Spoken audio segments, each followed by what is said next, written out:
तो करते हैं आज अपन शुरुआत कौन से पद की? राजनीति का सबसे मुख्य पद, भारतीय कार्यपालिका का संवैधानिक प्रधान और भारत का जो प्रथम नागरिक होता है वो कौन होता है? राष्ट्रपति। तो आज अपन उल्लेख या पूरा जिक्र किसके बारे में करेंगे? राष्ट्रपति के बारे में। तो सबसे पहले तो देख लेते हैं कि संविधान के कौन से अनुच्छेद के तहत राष्ट्रपति के लिए किस प्रकार की व्यवस्था की गई। तो देखिए अनुच्छेद 52, अनुच्छेद 53, अनुच्छेद 54, अनुच्छेद 55, अनुच्छेद 56, अनुच्छेद 57, अनुच्छेद 58, अनुच्छेद 60 और अनुच्छेद 61, इनके तहत किस प्रकार की व्यवस्था की गई है उनका उल्लेख अपन एक बार देख लेते हैं। किसके बारे में? राष्ट्रपति के पद के बारे में, जो भारत का प्रथम नागरिक होता है और कार्यपालिका का संवैधानिक प्रधान कौन होता है? राष्ट्रपति। लेकिन राष्ट्रीय प्रधान भारत में कौन है? प्रधानमंत्री। कौन होता है? प्रधानमंत्री। तो देखिए अनुच्छेद 52 के तहत राष्ट्रपति के किसकी व्यवस्था की गई है? सब पद, इनकी जो राष्ट्रपति का पद होता है वो कौन से अनुच्छेद में है? अनुच्छेद 52, और ये भाग है संविधान का 5वां। कौन सा भाग है? 5वां। तो अनुच्छेद 52 के तहत राष्ट्रपति के पद की व्यवस्था की गई है कि भारत के लिए एक क्या कौन होगा? राष्ट्रपति। ये किस अनुच्छेद में है? अनुच्छेद 52। उसके बाद जो अनुच्छेद 53 है उसमें राष्ट्रपति के किसके बारे में? कार्य और सत्ता। पहले मैं लिख लेता हूं, उसके बाद सबका रूपांतरित करूंगा। जो अनुच्छेद 54 है वो है साहब निर्वाचक मंडल, यानी कि राष्ट्रपति के चुनाव में कौन कौन भाग लेते हैं। जो 55 है उसमें निर्वाचन प्रक्रिया, राष्ट्रपति का चुनाव कैसे होता है या कौन सी पद्धति से होता है। उसके बाद में जो अनुच्छेद 56 है उसके तहत होता है राष्ट्रपति का कार्यकाल। अनुच्छेद 57 के तहत होता है पुनः निर्वाचन, और अनुच्छेद 58 के तहत होती है साहब योग्यता। अनुच्छेद 60 के तहत होती है शपथ, और अनुच्छेद 61 के तहत होता है मांग। अब अपन एक एक बातों का जिक्र करेंगे आराम से। यानी कि भारतीय संविधान का जो अनुच्छेद 52 है उसमें कहा गया है कि भारत के लिए एक कौन होगा? राष्ट्रपति होगा, जो भारतीय कार्यपालिका का संवैधानिक प्रधान माना जाए। तो राष्ट्रपति के पद संबंधी अनुच्छेद कौन सा हुआ? अनुच्छेद 52। उसके बाद अनुच्छेद 53 में कार्य या शक्तियां। तो अपन सबसे पहले इसका जिक्र करते हैं साहब। तो राष्ट्रपति की जो शक्तियां होती है वो दो प्रकार की होती है। किसकी शक्तियां? राष्ट्रपति की जो शक्तियां होती है वो कितने प्रकार की होती है? दो प्रकार की होती है साहब। एक शक्तियां होती है सामान्यकालीन और दूसरी होती है आपातकालीन शक्तियां। कौन सी शक्तियां? आपातकालीन शक्ति। देखिए किस प्रकार सामान्यकालीन शक्तियों में जो पहली शक्ति है साहब वो है नियुक्ति संबंधी। किससे संबंधी? नियुक्ति, अर्थात भारतीय जो राष्ट्रपति होता है वो प्रधानमंत्री की नियुक्ति करता है, प्रधानमंत्री के सलाह पर अन्य मंत्रियों की नियुक्ति करता है, राज्यों के समस्त राज्यपालों की क्या करता है? नियुक्ति करता है, सर्वोच्च न्यायालय के मुख्य न्यायाधीशों, उच्च न्यायालय के मुख्य न्यायाधीशों की भी क्या करता है? नियुक्ति करता है, नियंत्रक एवं महालेखा परीक्षक की नियुक्ति करता है, मुख्य चुनाव आयुक्त की नियुक्ति करता है, महासंघ आयोग की नियुक्ति करता है, विदेशी राजदूतों की क्या करता है? नियुक्ति करता है, अन्य पिछड़ा बोर्ड है उनके जो अध्यक्ष होता है उनकी नियुक्ति भी करता है, उनके साथ साथ अल्पसंख्यक बोर्ड का जो अध्यक्ष होता है उनकी भी नियुक्ति कौन करता है? राष्ट्रपति। यानी कि बड़े बड़े पदों की नियुक्ति संबंधी जो शक्ति है वो कौन सी शक्ति है? सामान्यकालीन। साथ दूसरी शक्ति है विधायी शक्ति। विधायी शक्ति का मतलब होता है कि राष्ट्रपति के पास कानून से संबंधित क्या पावर है। तो ध्यान रखना कि लोकसभा या राज्यसभा में पास होने के बाद कानून तभी बनेगा जब उसके ऊपर हस्ताक्षर कौन करेगा? राष्ट्रपति। अर्थात कानून दो प्रकार के होते हैं। एक होता है साधारण कानून, एक कैसा कानून होता है? साधारण, और दूसरा कानून होता है साहब वित्तीय, यानी कि वित्त से संबंधित, और एक होता है साधारण कानून। तो साधारण कानून लोकसभा और राज्यसभा में जाने के बाद किसके पास जाएगा? राष्ट्रपति के पास जाएगा। और अनुच्छेद 111 के तहत राष्ट्रपति के हस्ताक्षर के बाद ही वो बात कानून के रूप में मान्य होगी या अधिनियम के रूप में मान्य होगी। लेकिन साधारण विधेयक के संबंधित राष्ट्रपति के पास 2 वीटो पावर है। कितने वीटो पावर है? 2। एक का नाम है साहब निलंबनकारी विशेषाधिकार। कौन सा? निलंबनकारी विशेषाधिकार। और दूसरे का नाम है जेबीए विशेषाधिकार। कहने का मतलब होता है कि निलंबनकारी विशेषाधिकार का मतलब यह होता है कि एक बार कोई कानून लोकसभा में पास हो जाता है, फिर राज्यसभा में पास हो जाता है, राष्ट्रपति के पास आता है, और राष्ट्रपति को अगर उसमें कुछ गलती नजर आती है तो राष्ट्रपति पुनः विचार के लिए वापस उस सदन में भेज सकता है। लेकिन दोबारा कोई कानून उस सदन से स्वयं राष्ट्रपति के पास गया तो राष्ट्रपति को मजबूरन हस्ताक्षर करना पड़ेगा। अर्थात निलंबनकारी विशेषाधिकार या निलंबनकारी वीटो का प्रयोग राष्ट्रपति कितनी बार कर सकता है? एक बार। दूसरी बार उनको मजबूरी में हस्ताक्षर करना पड़ेगा, फिर वो वापस नहीं भेज सकता। जबकि जो जेबीए विशेषाधिकार है उसका मतलब यह होता है कि राष्ट्रपति उस कानून को अपने पास सुरक्षित रख लेता है, अर्थात उनके ऊपर कोई निर्णय नहीं लेता है। ऐसा जेबीए विशेषाधिकार का प्रयोग भारत में सिर्फ एक बार हुआ था, और वो क्या था? 1986 में। उस समय भारत के राष्ट्रपति के साथ ज्ञानी जैल सिंह। कौन थे? ज्ञानी जैल सिंह, जिन्होंने एक बार 1986 में जेबीए विशेषाधिकार का प्रयोग किया था। और वो बिल कौन सा था? वो बिल था डाक बिल। किससे संबंधित था? डाक से संबंधित बिल था। उसके ऊपर भारतीय राष्ट्रपति ज्ञानी जैल सिंह ने जेबीए विशेषाधिकार का प्रयोग किया। क्लियर बात? यानी कि विधायी शक्ति क्लियर हो गई। उसके बाद वित्तीय शक्ति। साहब वित्तीय शक्ति में कहा गया कि अनुच्छेद 110 के तहत जो वित्त विधेयक होगा वो पहले राष्ट्रपति की अनुमति लेनी पड़ेगी, उसके बाद अनुच्छेद 109 के तहत लोकसभा में प्रस्तुत होगा, फिर राज्यसभा में जाएगा। जो साधारण विधेयक होता है वो तो लोकसभा या राज्यसभा किसी में भी पहले प्रस्तुत किया जा सकता है, लेकिन वित्त विधेयक होता है वो अनुच्छेद 110 के तहत पहले किसकी अनुमति होगी? राष्ट्रपति की अनुमति होगी। फिर अनुच्छेद 109 के तहत लोकसभा में पहले प्रस्तुत होगा, उसके बाद राज्यसभा के पास जाएगा, और राज्यसभा उसके लिए सिर्फ 14 दिन तक रख सकती है, उससे ज्यादा नहीं रख सकती। तो ये विधायी शक्ति भी होगी, और साथ में राष्ट्रपति की वित्तीय शक्ति भी होगी। उसके साथ और राष्ट्रपति के पास है साहब मनोनयन की शक्ति। सामान्य कालीन शक्ति में अगली शक्ति कौन सी है? मनोनयन। यानी कि अनुच्छेद 331 के तहत लोकसभा में 2 एंग्लो इंडियन जो सदस्य होते हैं उनको मनोनीत कौन करता है? कौन करता है मनोनीत? राष्ट्रपति। किस अनुच्छेद के तहत? अनुच्छेद 331 के तहत 2 सदस्यों को किसमें? लोकसभा में। और अनुच्छेद 80(3) के अनुसार 12 सदस्य नियुक्त करता है, मनोनीत करता है किसमें?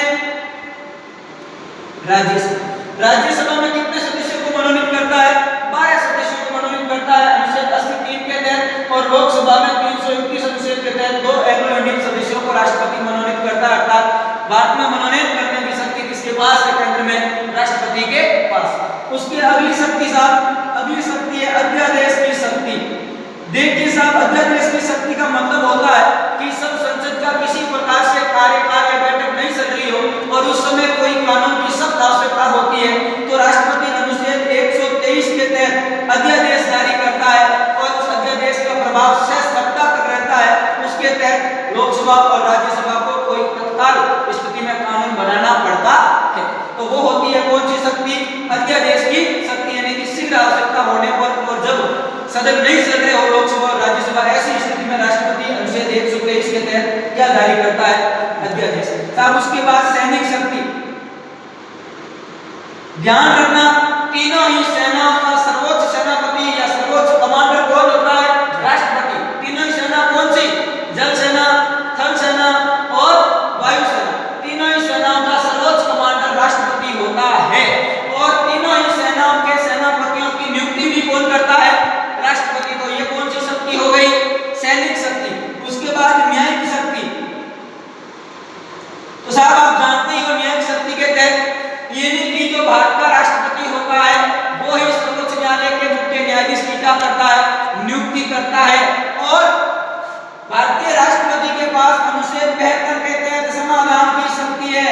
यानी कि भारतीय राष्ट्रपति चाहे तो किसी व्यक्ति की सजा को कम कर सकता है, किसी की फांसी को टला सकता है, या किसी के मृत्युदंड को भी माफ कर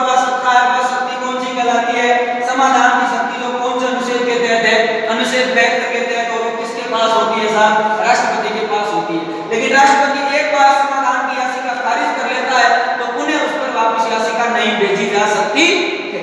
क्लियर? उसके बाद साहब राजनीतिक शक्ति। साहब राजनीतिक शक्ति का मतलब होता है कि भारत में कोई भी दूसरे देशों के साथ जो संधि या समझौता होता है वो किसके नाम से होगा? राष्ट्रपति के नाम से होगा। और विदेशों में जो भारतीय विदेशी राजदूत नियुक्त किए जाते हैं उनकी नियुक्ति भी कौन करता है? राष्ट्रपति। तो ये तो साहब कौन सी होगी राष्ट्रपति की शक्तियां? सामान्यकालीन शक्तियां। और अब कौन सी शक्तियां देख रहे हैं अपन? आपातकालीन शक्तियां। संविधान का जो भाग 18 है उसमें राष्ट्रपति के पास 3 आपातकालीन शक्तियां हैं। देखिए, एक तो राष्ट्रीय आपातकाल, अनुच्छेद 352। एक ऐसा राज्य आपातकाल, अनुच्छेद 356। और एक है वित्तीय आपातकाल, अनुच्छेद 360। ठीक है?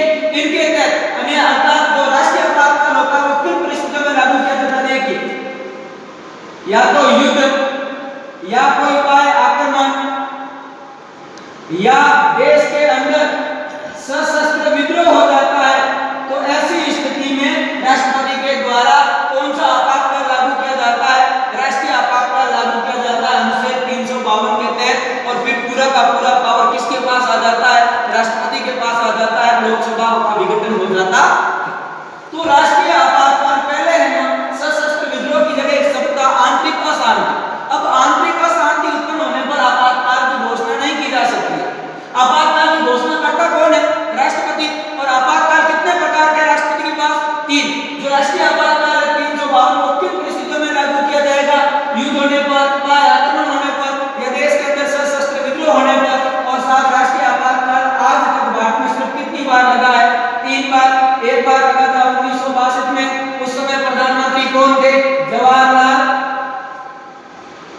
नेहरू, जब भारत चीन आक्रमण हुआ तब। और एक बार लगा था साहब, दूसरी बार जो लगा था वो लगा था 1971-72 में। उस समय प्रधानमंत्री कौन थी? इंदिरा गांधी। और भारत और पाकिस्तान के बीच आक्रमण हुआ था बांग्लादेश के मुद्दे को लेकर। और तीसरी बार लगाया था 1975 में। किसने लगाया था? इंदिरा गांधी ने।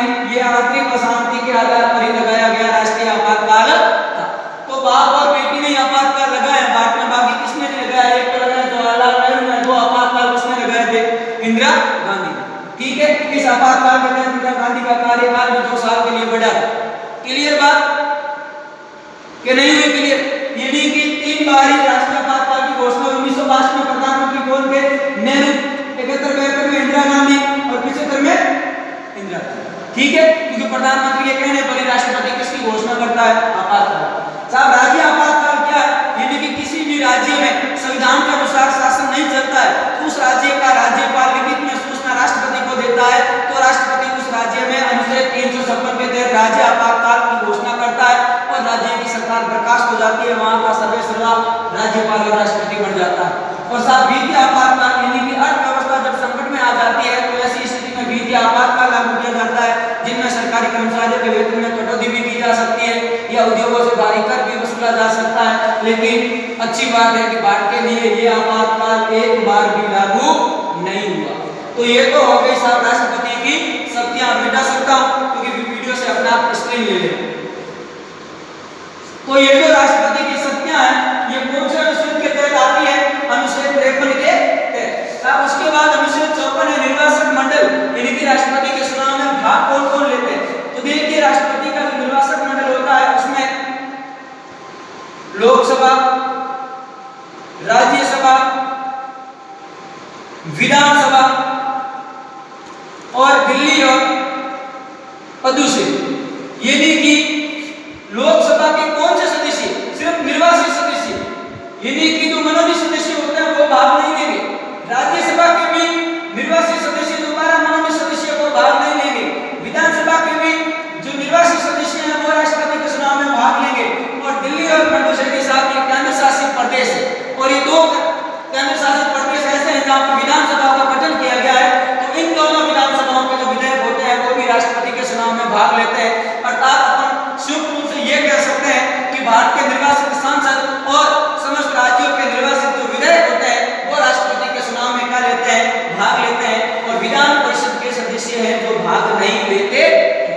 क्यों? क्योंकि विधान परिषद समस्त राज्यों में है नहीं, सिर्फ भारत में कितने राज्यों में? 7 राज्यों में। और उनकी ट्रिक क्या है? भुज कंपी बी से, बिहार यू से, यूपी जे से, जम्मू कश्मीर के से, कर्नाटक के से, आंध्र प्रदेश एम से, महाराष्ट्र और टी से, तेलंगाना। लेकिन जो जम्मू कश्मीर है उसको अब क्या बना दिया? लद्दाख और जम्मू को क्या बना दिया? संघ शासित प्रदेश बना दिया गया है। क्लियर? तो इन्हीं राज्यों में पहले भारत में त्रिसदनीय व्यवस्था, त्रिसदनीय विधान मतलब विधानमंडल का अर्थात विधानसभा भी थी और विधान परिषद भी। तो विधान परिषद के सदस्य राष्ट्रपति के चुनाव में भाग नहीं लेते, सिर्फ निर्वाचित सदस्य भाग लेते हैं, मनोनीत सदस्य भाग नहीं लेते, क्योंकि मनोनीत करता कौन है? राष्ट्रपति। अगर वही दूसरी बार खड़ा होगा तो फिर मनोनीत सदस्य किसी को वोट देंगे नहीं देंगे, इसीलिए मनोनीत सदस्य भाग नहीं लेते। तो यह होगी बात के लिए। उसके बाद साहब निर्वाचन प्रक्रिया, लेकिन राष्ट्रपति का चुनाव कैसे होता है? देखिए, अप्रत्यक्ष रूप से, यानी कि जनता सीधे इनको वोट नहीं देती, बल्कि जनता के चुने हुए प्रतिनिधि इनको क्या देते हैं? वोट। अप्रत्यक्ष रूप से कौन सी पद्धति के द्वारा? एकल, संक्रमणीय मत प्रणाली द्वारा, आनुपातिक प्रतिनिधित्व पद्धति के आधार पर गुप्त रूप से राष्ट्रपति का क्या होता है? चुनाव। ठीक है, यह है राष्ट्रपति के चुनाव की प्रक्रिया। यानी अप्रत्यक्ष रूप से गुप्त मतदान प्रणाली द्वारा, उस प्रणाली का नाम है एकल संक्रमणीय मत प्रणाली द्वारा आनुपातिक प्रतिनिधित्व पद्धति के आधार पर राष्ट्रपति का चुनाव होता है। और अगले वीडियो में हम पूरी की पूरी राष्ट्रपति की निर्वाचन पद्धति या निर्वाचन प्रणाली को समझने की कोशिश करेंगे कि किस प्रकार निर्वाचन का सर्कस चलता है, किस प्रकार उनको 50% का कोटा प्राप्त करना पड़ता है। अब साहब अगली बात, अनुच्छेद 56 में कहा गया है कार्यकाल। तो साहब राष्ट्रपति का कार्यकाल 5 वर्ष होता है, लेकिन कार्यकाल की शुरुआत शपथ से होती है। जो ही राष्ट्रपति शपथ लेता है उसके बाद किसकी शुरुआत होती है? कार्यकाल की। और कार्यकाल कितने वर्ष तक होता है? 5 वर्ष तक। अगर बीच में भी राष्ट्रपति अपना त्याग पत्र देना चाहे तो वो किसको देगा? किसको देगा? उपराष्ट्रपति को वो अपना क्या दे सकता है? त्याग पत्र दे सकता है। उपराष्ट्रपति राष्ट्रपति को त्याग दे सकता है। अगर ऐसा हो गया तो कि राष्ट्रपति भी पद पर नहीं है और उपराष्ट्रपति भी नहीं है, उस स्थिति में राष्ट्रपति का काम कौन संभालेगा? सर्वोच्च न्यायालय का मुख्य न्यायाधीश। अगर मुख्य न्यायाधीश नहीं है तो सर्वोच्च न्यायालय का वरिष्ठ न्यायाधीश होगा, वो 6 माह तक राष्ट्रपति के रूप में कार्य करेगा और 6 माह के अंदर अंदर वापस क्या करवाने पड़ेंगे? चुनाव करवाने पड़ेंगे। तो क्लियर? उसके बाद में पुनः निर्वाचन। तो भारत में पुनः निर्वाचन का कोई नियम नहीं। भारत में एक जो राष्ट्रपति होता है वो कितनी भी बार राष्ट्रपति का चुनाव लड़ सकता है, जबकि अमेरिका में या कई देशों में राष्ट्रपति सिर्फ 2 ही बार बन सकता है, एक व्यक्ति उससे ज्यादा नहीं बन सकता। जबकि भारत में ऐसा कोई प्रावधान नहीं। भारत में तब तक चाहे जब तक वो राष्ट्रपति के लिए अपना मतलब जो होता है आवेदन वो कर सकता है।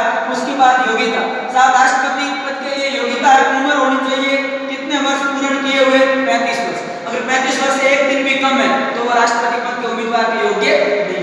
35 वर्ष। नागरिक कहाँ का होना चाहिए? भारत का, और किसी लाभ के पद पर नहीं होना चाहिए।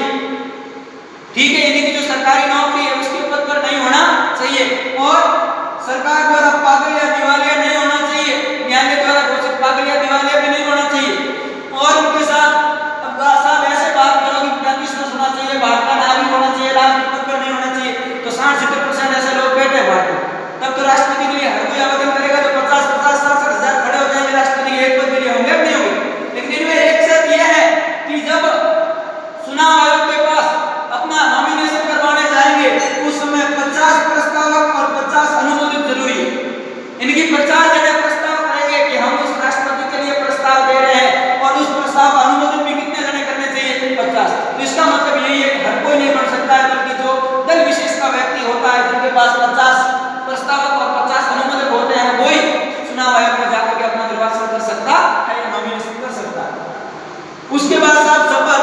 तो राष्ट्रपति शपथ लेता है सर्वोच्च न्यायालय के मुख्य न्यायाधीश के समक्ष। अगर मुख्य न्यायाधीश उस समय नहीं है तो सर्वोच्च न्यायालय के वरिष्ठ न्यायाधीश के समक्ष क्या लेता है? शपथ। महाभियोग साहब अनुच्छेद 61 के तहत राष्ट्रपति को पद के हटाने की प्रक्रिया का नाम क्या है? महाभियोग। लेकिन सिस्टम यह है कि महाभियोग लोकसभा या राज्यसभा किसी में भी लाया जा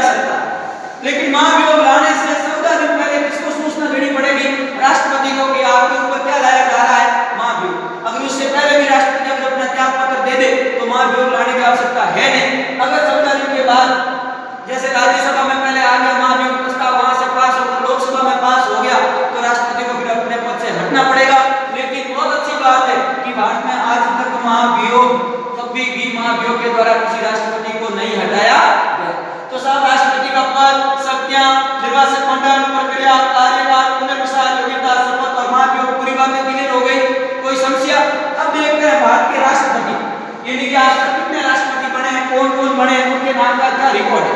तो आपको ट्रिक याद रखनी पड़ेगी, रख लोगे? बोलो डॉक्टर राजेंद्र को प्रसाद दिया राधा कृष्ण का। डॉक्टर राजेंद्र को प्रसाद दिया राधा कृष्ण का, तो जाकिर ने गिरा दिया। अगर फक्र हो तो रेडी रहो जेल जाने के लिए। फिर साहे रामा को याद या शंकर को याद करो या नारायण को याद करो। काम तो कलम की प्रतिभा ही आएगी। फिर साहे प्रणव हो या कोविंद। साहब इसके बाद साथ के साथ अपने भारत के पूरे राष्ट्रपति क्या हो गए? यानी कि डॉक्टर राजेंद्र को प्रसाद दिया राधा कृष्ण का, तो जाकिर ने क्या कर दिया? गिरा दिया। अगर फक्र हो तो रेडी रहो कहाँ जाने के लिए? जेल जाने के लिए। फिर सारे रामा या शंकर या नारायण को याद करो। काम तो कलम की प्रतिभा ही आएगी। फिर सारे प्रणव हो या कोविंद। मैं जिसके विषय अंडरलाइन कर रहा हूँ वो अक्षर बोलेंगे, ठीक है? देखिए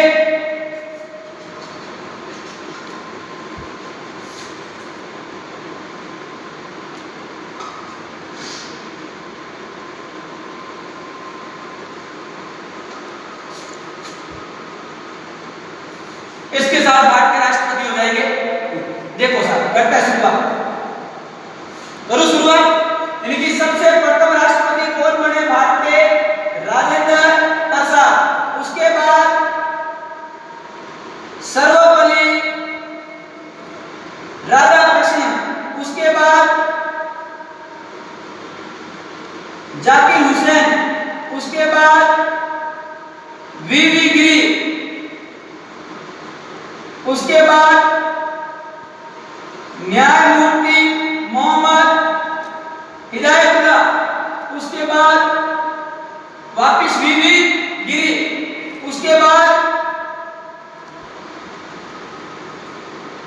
फखरुद्दीन अली अहमद। उसके बाद बीडी जती। उसके बाद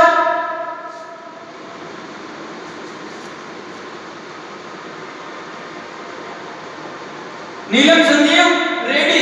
उसके बाद ज्ञानी जैल सिंह। उसके बाद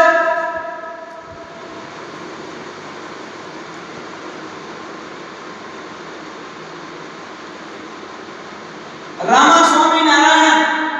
उसके बाद बना था शंकर दयाल शर्मा साहब। उसके बाद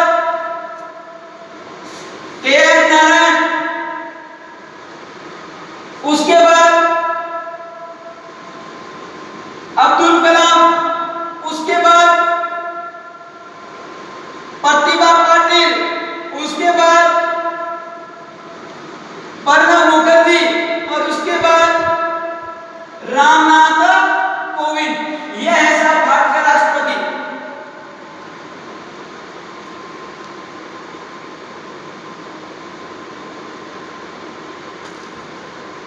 ठीक है, तो वर्तमान राष्ट्रपति रामनाथ कोविंद संख्या के अनुसार कौन से हैं? 17। अब देखो कार्यकाल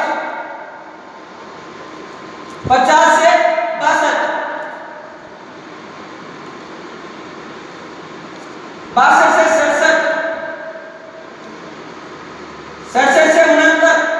ये बहुत कम समय के लिए रहे थे पहले। 3 मई 69 से 20 जुलाई 69 तक। और ये रहे थे 20 जुलाई 69 से 24 अगस्त 69 तक। उसके बाद वीवी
मुस्लिम राष्ट्रपति कौन बने थे?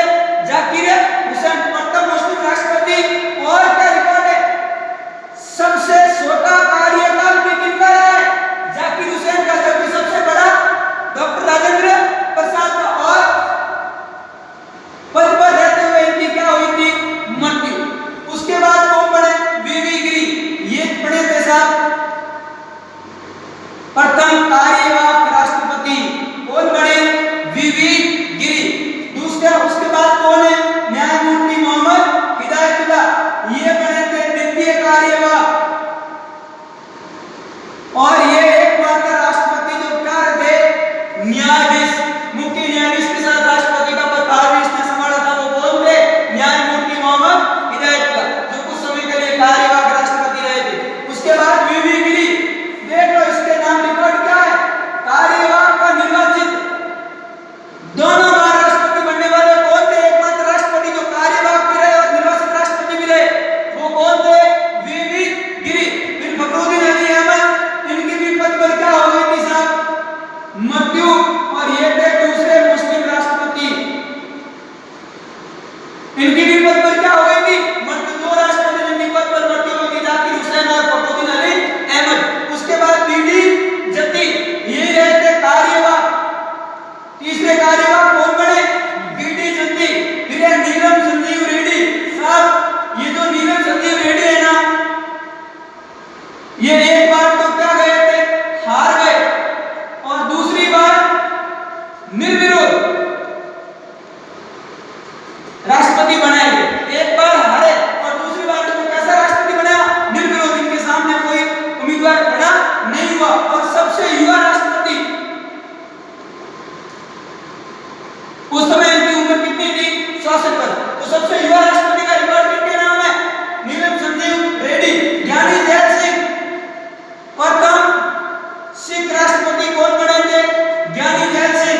रामास्वामी नारायण साहब सबसे बुजुर्ग राष्ट्रपति, जिस समय राष्ट्रपति बने थे उस समय इनकी उम्र कितनी थी? 76 वर्ष। तो सबसे बुजुर्ग कौन थे? रामास्वामी नारायण। शंकर दयाल शर्मा, ये राष्ट्रपति बनने से पहले एमपी के क्या थे? मुख्यमंत्री। फिर के नारायण, ये साहब थे प्रथम दलित राष्ट्रपति। कौन? के नारायण है जो प्रथम दलित राष्ट्रपति थे, ठीक है।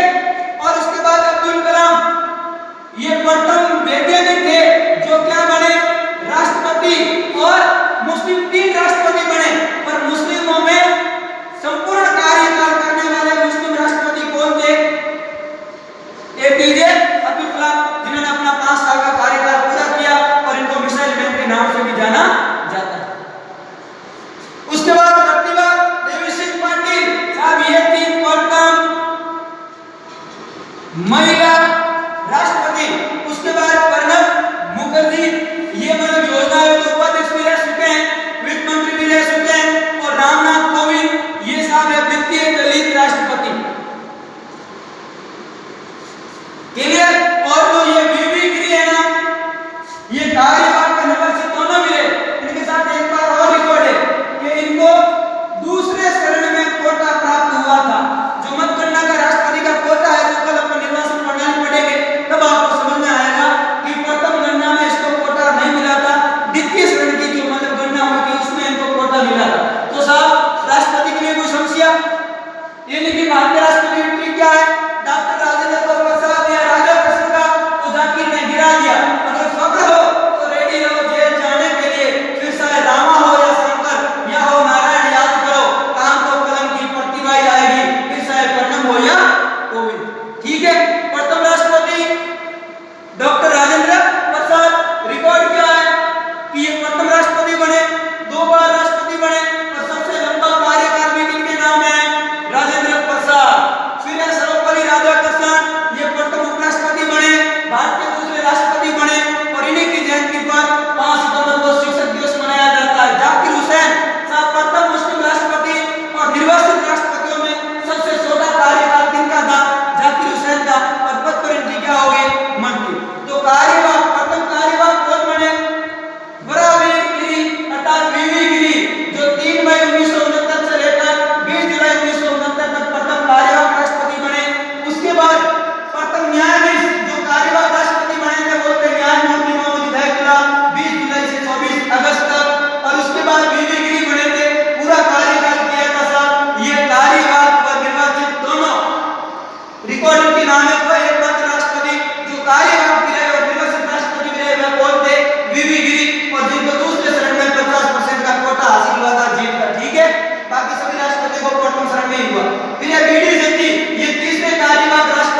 64 वर्ष। उसके बाद में ज्ञानी जैल सिंह, उनके नाम का रिकॉर्ड है कि साहब ये भारत के प्रथम सिख राष्ट्रपति है। रामास्वामी नारायण, भारत के सबसे बुजुर्ग राष्ट्रपति, जिनकी उम्र कितनी थी उस समय, 76 वर्ष। शंकर दयाल शर्मा, जो राष्ट्रपति बनने से पहले एमपी के मुख्यमंत्री थे। अगर क्वेश्चन पूछ ले भारत के वे राष्ट्रपति कौन है जो पहले मुख्यमंत्री पद पर थे, तो वो कौन थे? शंकर दयाल शर्मा, जो एमपी के पहले मुख्यमंत्री थे। फिर के.एन. नारायण, ये भारत के प्रथम दलित राष्ट्रपति थे। अब्दुल कलाम, ये भारतीय वैज्ञानिक थे जिनको राष्ट्रपति बनाया गया। और मुसलमानों में जो 3 राष्ट्रपति बने उनमें से पूरा कार्यकाल करने का रिकॉर्ड किसके नाम है? अब्दुल कलाम के नाम है। ठीक है, पूरा नाम डॉक्टर अब्दुल बाकी जैनुद्दीन अब्दुल कलाम। ठीक है, और इन्हीं को मिसाइल मैन के नाम से जाना जाता है। इसी ने अग्नि, आकाश, त्रिशूल, नाग और पृथ्वी ये मिसाइलें बनाई थी। और उसके बाद प्रतिभा पाटिल, भारत की प्रथम महिला राष्ट्रपति का रिकॉर्ड किसके नाम है? प्रतिभा पाटिल। फिर प्रणब मुखर्जी, और दूसरे दलित राष्ट्रपति वर्तमान में कौन है? रामनाथ कोविंद। तो आशा करता हूं कि आपको राष्ट्रपति का पद पूरा का पूरा क्लियर हो गया होगा। राष्ट्रपति के जो अनुच्छेद थे, अनुच्छेद 52 के तहत पद है। 53 में कार्य शक्तियां 2 प्रकार की, सामान्यकालीन और आपातकालीन, वो भी क्लियर कर ली। 54 में निर्वाचक मंडल, अर्थात कि निर्वाचित सांसद और निर्वाचित विधायक राष्ट्रपति के चुनाव में भाग लेते हैं। विधान परिषद के सदस्य और मनोनीत सदस्य राष्ट्रपति के चुनाव में भाग नहीं लेते हैं। अगर पूछते संघ शासित प्रदेशों में कौन कौन से भाग लेते हैं, तो संघ शासित प्रदेशों में दिल्ली और पुडुचेरी की विधानसभा के सदस्य राष्ट्रपति के चुनाव में क्या लेते हैं? भाग लेते हैं। फिर अनुच्छेद 55 के तहत निर्वाचन प्रक्रिया, तो राष्ट्रपति का निर्वाचन अप्रत्यक्ष रूप से गुप्त मतदान द्वारा, एकल संक्रमणीय मत प्रणाली द्वारा, आनुपातिक प्रतिनिधित्व पद्धति के आधार पर राष्ट्रपति का चुनाव होता है। और ये प्रक्रिया अपन कल अच्छी तरह से समझेंगे, वो भी वीडियो अपलोड कर दिया जाएगा। और उसके बाद 56 में कार्यकाल, राष्ट्रपति का शपथ से लेकर कार्यकाल 5 वर्ष होता है। देखिए, चुनाव जीतने से लेकर कार्यकाल शुरू नहीं होता। कार्यकाल की जो गिनती होती है वो शपथ वाले दिन के बाद शुरू होती है। कितने साल तक? 5 साल। उसके बीच में अगर राष्ट्रपति त्याग पत्र देना चाहे तो त्याग पत्र किसको देगा? उपराष्ट्रपति को। अगर ऐसी स्थिति आ जाए राष्ट्रपति और उपराष्ट्रपति दोनों ही नहीं है, उस समय भारत का जो मुख्य न्यायाधीश होगा सर्वोच्च न्यायालय का, वो ही क्या करेगा? राष्ट्रपति के या कार्यवाहक राष्ट्रपति के रूप में कार्य करेगा। और वो रिकॉर्ड किसके नाम है? न्यायमूर्ति मोहम्मद हिदायतुल्लाह। अनुच्छेद 56 में पुनः निर्वाचन की भारत में राष्ट्रपति के लिए ये कोई पाबंदी नहीं है कि 1 बार हो सकता है, 2 बार, कितनी भी बार हो सकता है। उसकी अधिकतम उम्र की कोई तय सीमा नहीं है, या भारतीय संविधान में ऐसा कोई प्रावधान नहीं। फिर अनुच्छेद 58 में योग्यता उसकी उम्र 35 वर्ष पूर्ण हो चुकी हो, भारत का नागरिक हो, न्यायालय द्वारा दिवालिया या पागल घोषित न हो, 50 प्रस्तावक और 50 अनुमोदक जरूरी है साहब, और लोकसभा की सभी शर्तें पूरा करता हो, वही व्यक्ति राष्ट्रपति के लिए अपना निर्वाचन दायर कर सकता है। अनुच्छेद 60 में शपथ है, तो शपथ किसके सामने लेगा? सर्वोच्च न्यायालय के मुख्य न्यायाधीश के सामने। अगर मुख्य न्यायाधीश अनुपस्थित है तो सर्वोच्च न्यायालय का जो वरिष्ठतम न्यायाधीश होगा उसके सामने शपथ ली जाएगी। और अनुच्छेद 61 के तहत राष्ट्रपति को महाभियोग के द्वारा हटाया जाता है। महाभियोग संसद के किसी भी सदन में लाया जा सकता है, बशर्ते महाभियोग लाने से पूर्व 14 दिन राष्ट्रपति को सूचित करना पड़ेगा। लेकिन भारत में आज तक किसी राष्ट्रपति को महाभियोग के द्वारा नहीं हटाया गया, या भारत के किसी राष्ट्रपति के ऊपर महाभियोग प्रस्ताव नहीं लाया गया। फिर ये भारत के राष्ट्रपति डॉक्टर राजेंद्र को प्रसाद दिया राजा किस्म का, तो जाकिर ने गिरा दिया। अगर फतह हो तो रेडी रहो जेल जाने के लिए।